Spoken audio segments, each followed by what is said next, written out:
The mysterious object hovered at the center of the research hall, slowly rotating within an anti-gravity field. Its dark stone surface was etched with strange symbols that had puzzled the brightest scholars in the galaxy for 17 full cycles. Dr. Quelix waved a dismissive hand toward the group of humans standing before the ruling council. "You claim to understand what none of us could decipher," he said coldly. Brennan Locke stepped closer to the massive cylindrical artifact. His eyes carefully followed the carved markings spiraling around its surface. 12 senior xenoarchaeologists observed him with barely hidden disdain. "I make no claims," Brennan replied calmly. "But I would like to study it up close." Professor Draven of the Anton Collective laughed openly. "This human believes he can solve in minutes what has defeated us for decades. Let him try. At the very least, it may be entertaining." Brennan paid no attention to the ridicule. For 3 weeks, he had been analyzing images of the artifact ever since Earth was reluctantly accepted into the Galactic Archaeological Institute.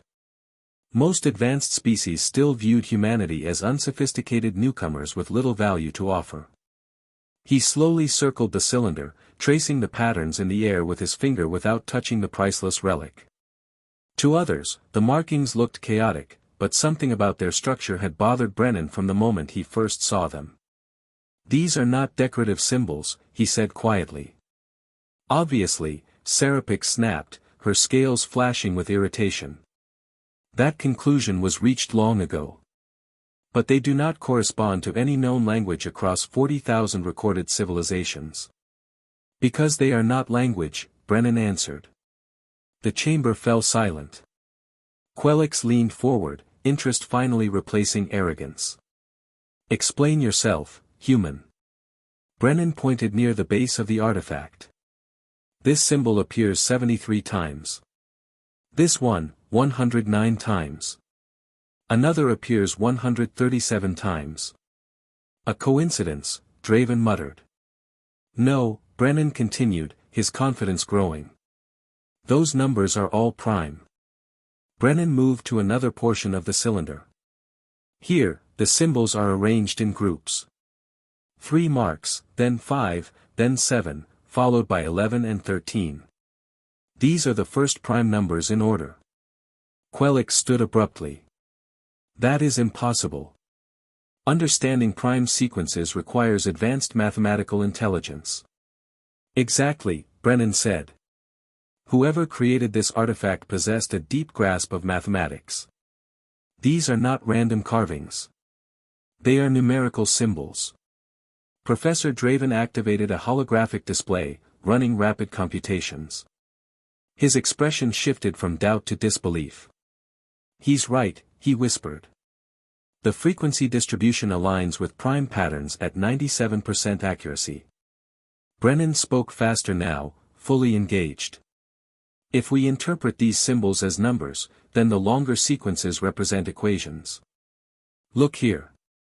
This pattern describes the relationship between a circle's diameter and its circumference." "Pi," Serapix breathed. "They weren't just calculating it," Brennan corrected. "They were teaching it. This artifact isn't religious or historical. It's a mathematical primer, designed to communicate universal concepts to any intelligent species that might find it." Quelix stepped beside him, his earlier arrogance completely gone. "If you are correct, this changes everything we believed about the precursor civilization." "There's more," Brennan said, pointing near the top of the cylinder. "These symbols are far more complex. If the lower sections teach fundamentals, the upper portion shows applications." He studied the carvings intensely. "These ratios and proportions aren't abstract. They're engineering specifications." "For what?" Quelix demanded. Brennan's face went pale. "A faster-than-light engine. These are blueprints." The chamber exploded into chaos. Scholars shouted over one another as decades of assumptions collapsed. Draven frantically recorded every symbol, cross-referencing Brennan's interpretations. "How did we overlook this?" Serapix asked quietly, embarrassment evident in her voice. Brennan turned to the council. You searched for meaning the wrong way. You expected language, because that's how your species communicates complex ideas. But mathematics is universal, Brennan continued. Numbers exist beyond culture, biology, and speech. Quelix placed a hand on Brennan's shoulder, a sign of profound respect among his kind. We dismissed your species as too young to contribute meaningful knowledge. You assumed young meant ignorant, Brennan replied calmly.